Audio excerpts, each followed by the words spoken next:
And when they're confronted with people who make this choice to escape the thing that was just not working for them, seeing that courage makes people angry because they can't always do that. I was here with Malin Fields on the set of Pardon My Success. Yeah, we are. Get ready, it's a new edition. Your favorite morning meditation. Hey, it's me, pardon my success. I'm a hot mess. Pardon my success. Pardon my success. Just make that Pardon my UPMS. Hey, what's up, you guys, and welcome back to another episode of Pardon My Success. I am here with the incredible Dasha German. Thank you so much for being here today. Thank you so much for having me. Sorry. I'm happy to be here. Too excited. We're so excited. We're so pumped. This is our fourth time trying to do this intro, and we're doing so good. We're doing best. But Dasha and I met 3 years ago. We established that at our previous location of employment when we both came back after COVID times, and we're like, friend, hello. Yeah.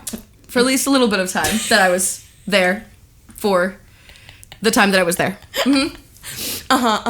Okay, all right. So Dasha and I worked at our previous place of employment together and both had very different bosses and experiences at said location. I had a very wonderful boss who we love very dearly. And Dasha, can you tell us a little bit about...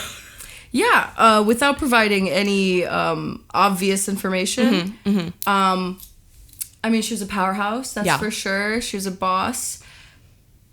And not always approachable. That's the word. It's the most neutral word I think I can use. I think approachable is good. It reminds me a lot of the last week that I worked there. Like, I mean, it's 2022, March 2022. It was when, not to bring it back, but like when Russia attacked Ukraine, and I'm Ukrainian, and so that impacted me like on a personal level. And one of my bosses would just play the news a lot, like full volume, and it's a little hard to make meetings when I'm hearing about towns being destroyed and then people dying. But my boss was even less empathetic to that experience and was saying, like, you've been really dropping the ball this week. And I was like, hey, I'm so sorry. It's just been a lot on my mind because this is like, I've got family, like my cousin's like in the army, like it's a lot for me. And she paused for a second and went, well, war happens, so... you know, it's not really a good excuse. I was like, okay, next time I'll ignore my feelings. My bad. It's okay. I didn't have to next war. Next war I'll be so much more chill. I swear. Yeah. It's okay. It didn't have to last long. I got fired that Friday. I mean, willfully terminated. So true. And that's the industry, folks. You never really know No, you don't. what people are gonna get, what people you're gonna have to work with, and how you're gonna have to overcome those things. Yeah.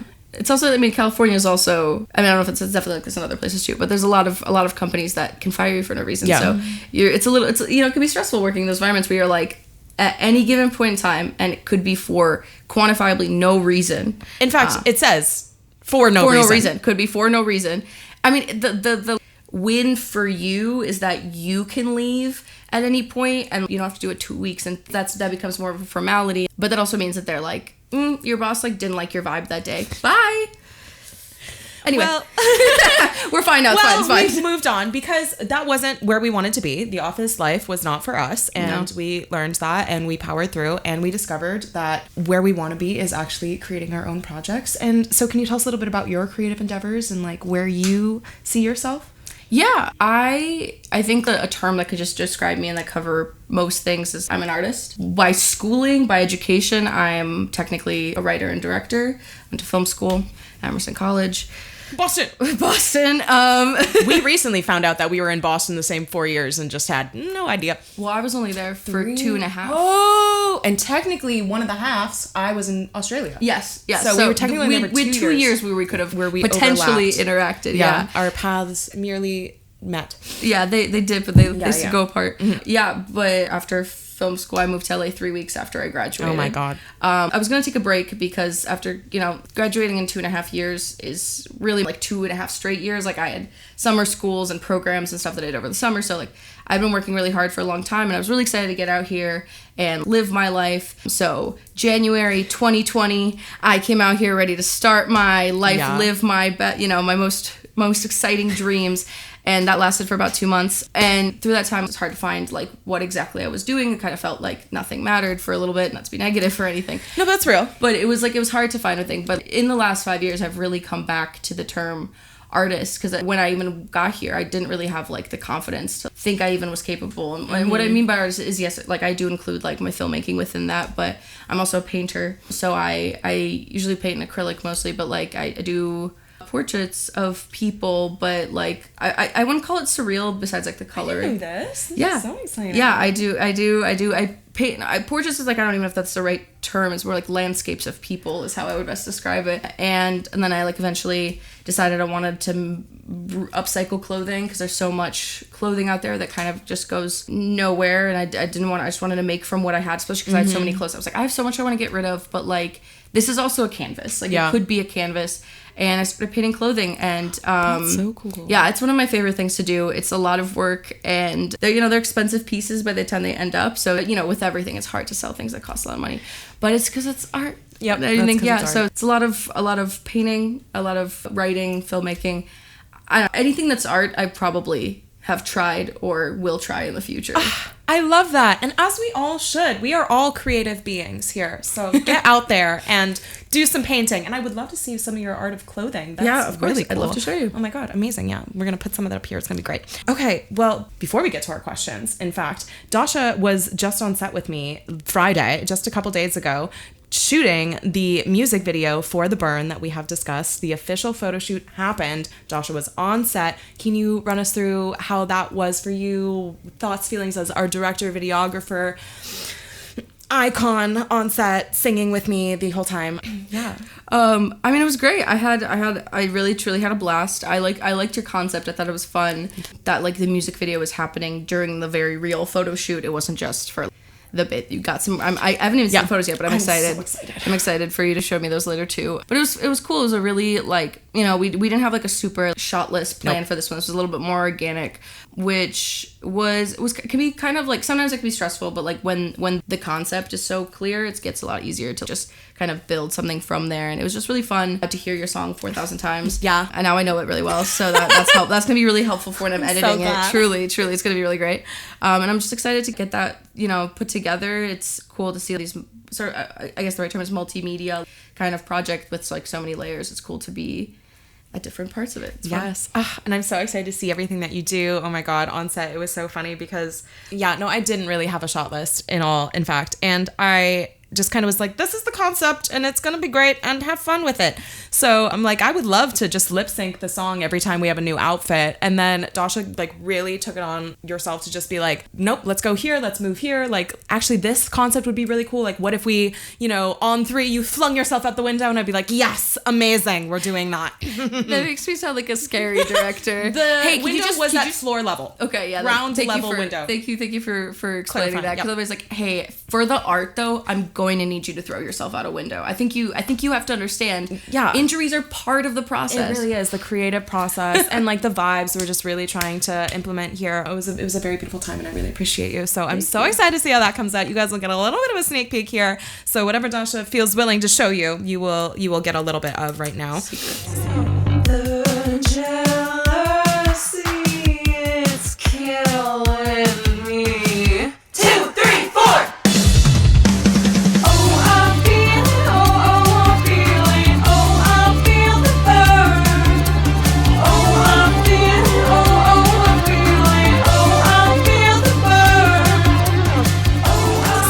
Are so fun. But to our little hot seat questions here. Ready? What is your earliest artistic memory?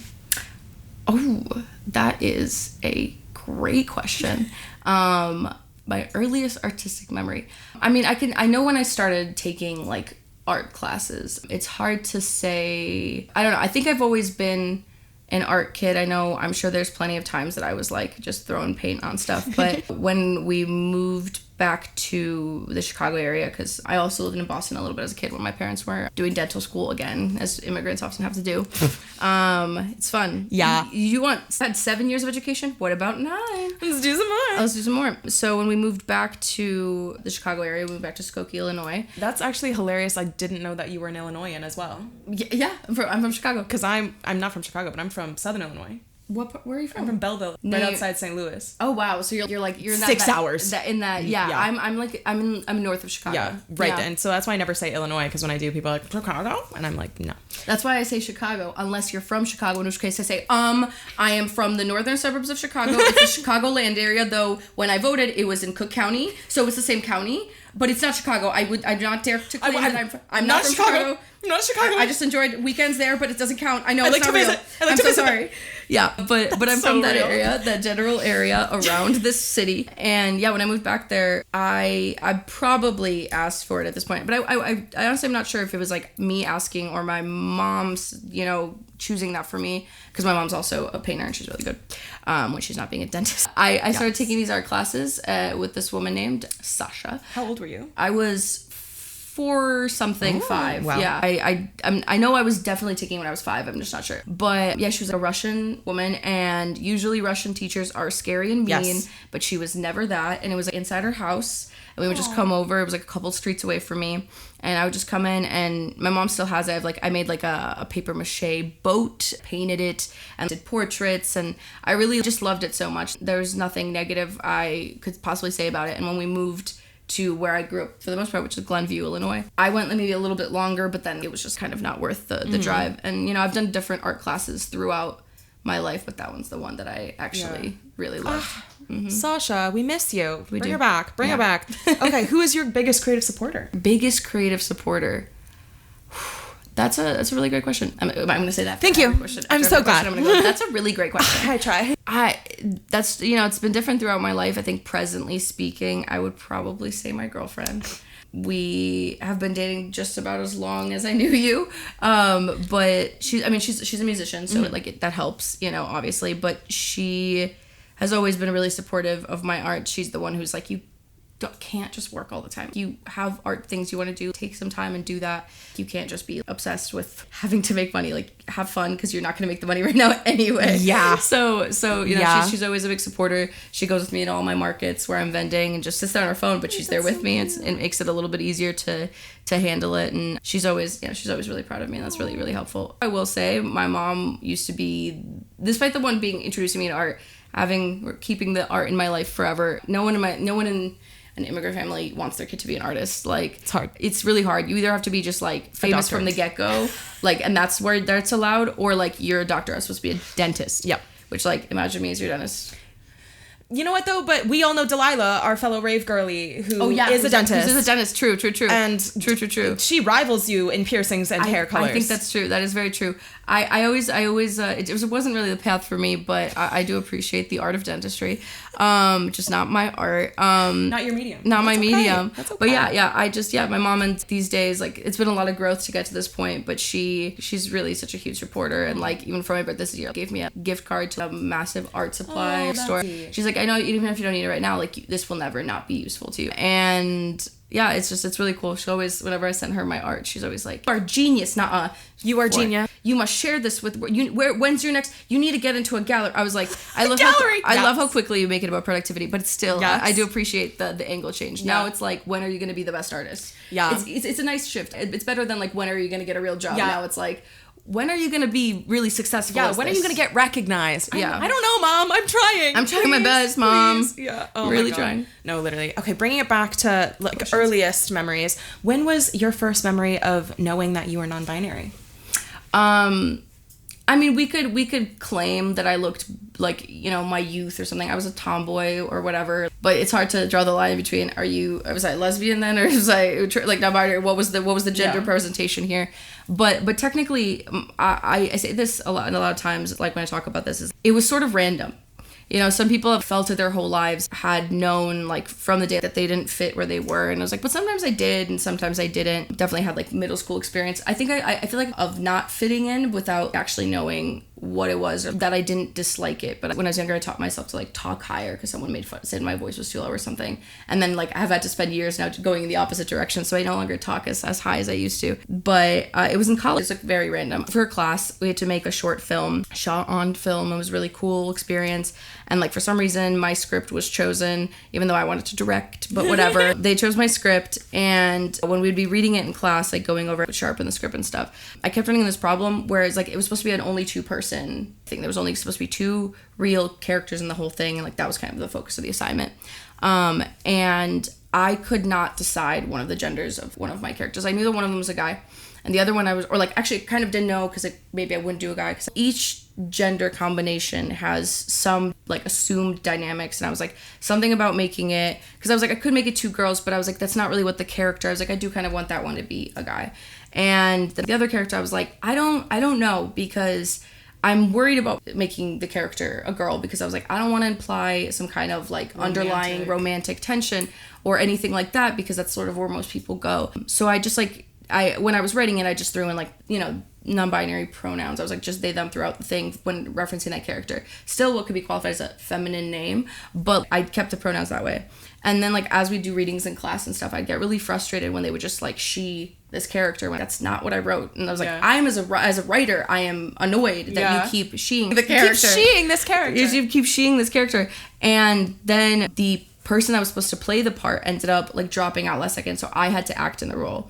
And every time they would point to me and be like, she needs to go do this, it just made me feel icky, and I didn't like it. And like, I don't know why I was at that, as if I like hadn't heard that my whole life, but for some reason, like once I was like, this person is supposed to be non-binary, but you keep misgendering them, like, I'm standing up for this character. And then after that, though, I couldn't hear it correctly anymore either. Like anytime people would use she to refer to me, I was just like, I don't know what it is, but like, I don't like it. And I ended up like coming out is not even the right word, just like starting the conversation with my partner at the time, because it was like literally I was like 5 a.m. I was just like, I woke them up, or like I was just like, I have this thought. And it was like, it felt kind of random, and I feel like I'm not allowed to even use this title. And I rode the she, they wave for a long time, which was like absolutely coping with the fact that no one was trying or no one was using the second part. And then at some point it's some they, she being like, no, it's serious this time.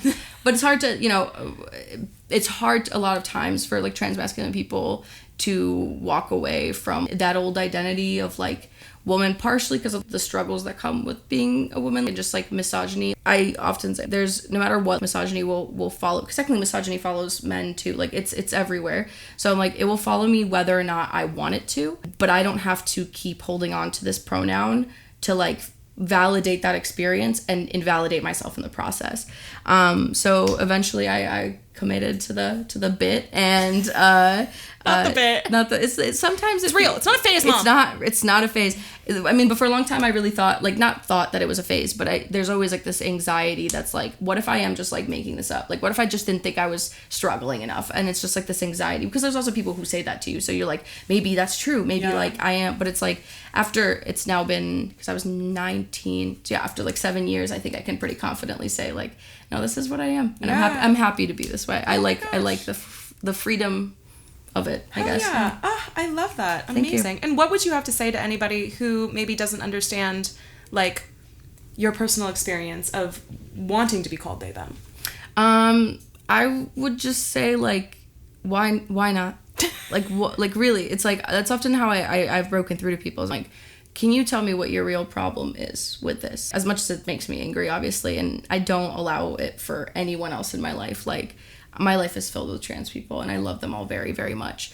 And having those people in my life is like what made me feel safe enough to be the fullest version of me. So I'm like, why does this hurt you so much? Why does this offend you so much? And don't tell me because it's grammar, because we've talked about this. There's a lot of really quick ways to realize that you use they for people whose gender you just can't know right now, or you just like, you never saw someone, like someone forgot their phone.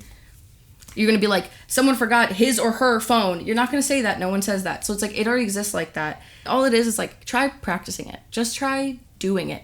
And like, the more you do it and the more you see that person that you are continuously misgendering feel hurt from what you're doing, hopefully you can tap in your own humanity to be like, maybe I should just try respecting that person. I mean, I know I have people in my life who can handle like trans women and trans men and be like, yeah, she or he respectively, like, yeah, totally, I get it. And then when they get to the they, them, they're like, she, and I'm like, why is that? What happened? Why? And it works other ways too. People can accept like non-binary people are like, yeah, it's the quirky thing that you do. And then like for other trans people, they're like, no, thank you. And it always comes back to this. It's like, how does this really hurt you? And if you can't give me a good enough answer, which no one ever can, just try to maybe learn to accept people as they are. And why not add more good to the world than negativity? You know, there's no need. You just don't have to be mean. Yeah. Just respect people. I agree, because at the end of the day, it's like, it genuinely isn't hurting you, but it is hurting the other person. Yeah, every time. So why do you actively want to harm other people, I guess, is more so the question. People are afraid of change. Yeah. It's really the scariest thing. And what I've learned through this is that, like, and from seeing other trans people, is like, oftentimes people are really scared of the fact that they can change, or they have to change, or whatever. And when they're confronted with people who make this choice to escape the thing that was just not working for them, seeing that courage makes people angry, because they can't always do that. And that's a lot of what that hate comes down to. Like, I know other trans people too who used to be like that. Like, they had that time in their life where they were mean, and they were like, I don't get this whole they them thing, it's annoying, as a cis person at the time. And then they come out and they're like, I feel bad that I was like that, but I just was frustrated because something wasn't working in my life and I didn't have the words, but I saw someone being unabashedly themselves, which works similar for gay people. I just saw them being themselves, and that made me mad because I wasn't myself. Mm-hmm. No, I completely agree. Self-love. Everyone love. I think we should all just be more of ourselves and stop forcing anybody else to be anything else that they don't want to be. It's a hard concept for people. In general. Moving on. Hell yeah. If you had a podcast, what would it be about? It's so funny. I was just having this conversation with a friend. I jokingly texted him, because he's a stand-up comedian. I was like, oh my God, I think your path is stand-up and mine might be podcasting. Yeah. Like, we're the two worst kinds of people. Which is why we should have a podcast together. But, you know, that's one idea I had was with him, just because we're both creative people. We've known each other since high school. He lives in New York. And it's just like, he's this cis straight man who, I just love him. And we just don't really necessarily make sense on paper as to, like, why we're such good friends. But we do, so that bit. But that's not about me. If it was about me. Yeah. I don't know. I think I would talk. I mean, I got a lot of things to talk about. I talk a lot. I definitely talk about, like, ADHD things. It's a big one for me. Yeah. I know there's a lot of people talking about it, but I want to talk about it, how it intersects with being a child of immigrants, how it intersects with already being, like, a marginalized group in a variety of ways, and just, like, I don't know if I'm qualified to, like, educate people, but I can at least provide some of my perspectives, because I got a lot of words in my little brain, so I got much to talk about. And I think here's the thing too, is that we are all educating in any way that we can. Mm-hmm. And it's not your job. We're here, and then I'm bringing other people on to chat, and then if you learn things, great. Cool. If you are entertained, even better. Cool. If you gain nothing here, leave. No, I'm kidding. Stay. We're cute. Why don't you want to sit? Why don't you want to hang out? Like, why don't you want to just chilling. talk? We're cool. Yeah, literally. Hang please. out. Okay, so I would listen to your podcast, whatever it's about. Thank you so much. That'll be really great. Hottest philosophical take. Oh my God. For someone who talks about this all the time, suddenly I can I'm like, I know you have them. I do. I think one of mine, and this is like, there's no spiritual practice attached to this or anything like that. I actually had this take come to me when I got the job at the place that we will not name, because after a long time I, like, got something. I applied to something like 400 jobs. That's, and it was just so like insane. Killing me. And is it partially a coping strategy? Maybe, but also I think it makes sense for me. It's not necessarily like has to be true for everyone, but I feel this for myself. Everything happens for a reason. Yes. And the reason is that it happened. It's not really that, like, there's a plan and I can't read the plan, but I'll get to that plan. For me, it's more of like an acceptance mantra, sort of just like, sure, you always have choice. You absolutely always have choice. But if you didn't make that choice, you already didn't make that choice. Some things are like, you made a bad choice and you hurt someone and you can apologize. Sure. But every choice you make affects something else. Cause and effect. It's pretty straightforward. But the point that you're at after any choice or any situation that happens is just what it is. That's like, you just have to realize, like, that is what it is. You can change things for the future, but in this moment, the present, it's just what it is.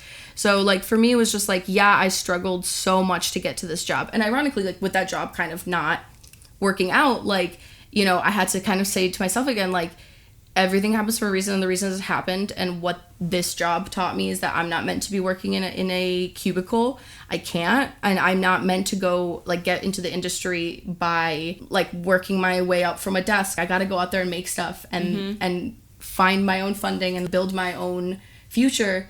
So I still learned a really valuable lesson, even if it felt like a punch in the face for some of it. Like, even if it felt like a disappointment or whatever, that was the reason. I learned something, and it just helps me try to take lessons out. You can sometimes use that to a fault and justify bad things that have happened to you or whatever. Either way, whether or not I feel good or bad about something happening, it already happened. All I can do is go forward from here or be right here right now. Yeah. No.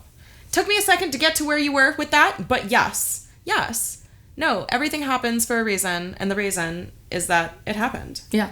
And it happened, and so it happened, and so let's move on.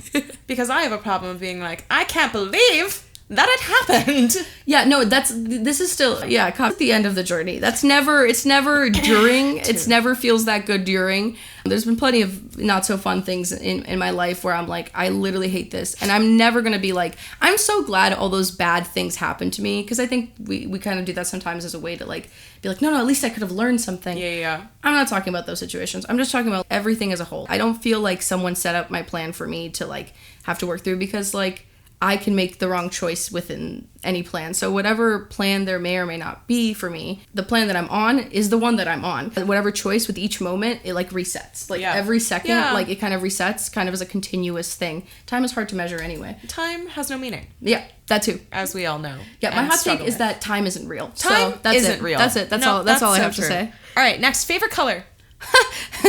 I hate that I have a long answer for everything. I'm going to try to keep that one short. It has changed many times throughout my life. For a long time, it was black, but black is not a color. Technically, it's the absence, or it's the combination of color. But it is the absence of, because it's the absence of light. Depends on if it's light or color. Paint. Yeah. Literally. Yeah. I was like physics. Yeah. But ultimately, right now, I can tell you what my favorite color is right now, because it changes with the season. It's chartreuse, which is in my hair. That's the only reason I put this color on here, is to make Dasha say chartreuse, because they sent me a video the other day saying that, and for some reason, I thought it was the funniest thing on earth. I started cackling, because you were just like, got my hair done. It's my favorite color. Chartreuse. Like, this is my favorite color, chartreuse. It sounds like a pretentious color. No, it's just sounds like a fake color. It also, I also used to be really mad at the color chartreuse, because it doesn't look like it should be green. It looks like it should be the color of your shirt. Yes, that's exactly my problem with chartreuse. It sounds like it's supposed to be pink. Chartreuse should be I don't know how to pink. explain that, but and it's chartreuse should green? be pink. I never understood that. Okay, anyway, that was all. What is your top book, movie, or song recommendation? Again, you're making me pick one thing. Like your must. My must. I haven't read a book in a really long time. I'll be really honest. Movie or song. Okay. Podcast is also acceptable. Can I do TV show? TV show also acceptable. Okay, yeah, because TV your show podcast is my answer should be Pardon My Success. Yeah. No, that's why it feels like cheating. I can't exactly. Just, you can't use that one.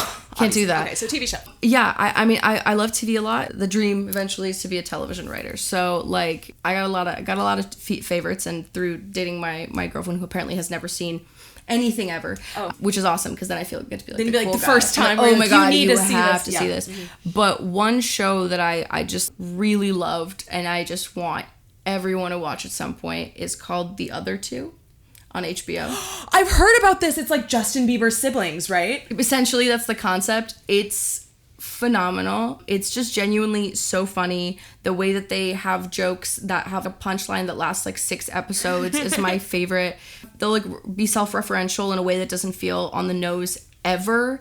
And it just feels like it's written by, this is maybe like a push, but from my perspective, it felt like it was written by neurodivergent people. Hell yeah. Like, who are in the world, but inherently feeling a little bit outside of it and more like witnessing it, because it just feels like everything that they say and the commentary that they make feels like it's very natural, like you just absorb it over time, but they like hit the mark on like so many cultural things, on like some of the ugly parts of us, like, which is what I like a lot, is like the two leads are not inherently likable mains, so it's like, you know, it's a lot of self-growth, and I don't know, I think it's fun. I love that. Okay, everybody go watch The Other Two. And then last question, and I'm also going to time you for this one. Oh god, ready. You have 60 seconds to tell us your hyperfixation / Roman Empire / the thing that you can talk about forever, and I'm giving you a minute to do so. Ooh, okay. Are you ready? Yes. 3, 2, 1. I can always talk about TV. That's I really can't talk about it forever. And the thing I talk about a lot, and I might have even mentioned this to you, is just like the simple complex problem trope. It is my least favorite thing in writing because it is easy. It's lazy. It's when something happens like between characters and it's honestly not that big. Like it's kind of not really that interesting. And instead of just like communicating or like doing some analyzing of who's really at fault in the situation, the characters who didn't need to make it this big make it the biggest problem in the world, and then it lasts an episode or a season, and you're like, if the root of a problem could have been solved with one sentence, I don't like it. And I know that's life, like we do, like people, we make our lives harder than we need to, but when you just like let these characters flail, I feel like you lose the chance to make them work through some harder issues by just like making them make their lives too hard for no reason. And 5, 4, 3, 2, 1. That was incredible. I have never... You did that so succinctly. Wow. 10 out of 10. Everybody, please put your hands together for the amazing, beautiful, stunning, perfect Dasha German. You can go follow them down below. All of their stuff will be linked. Get excited. And get excited for the rest of Part of My Success and the music videos and everything that we're going to make together. It's going to be so beautiful, and I love you. And I will see you all next week. Bye-bye. Party, are you PMSing? Are you PMSing?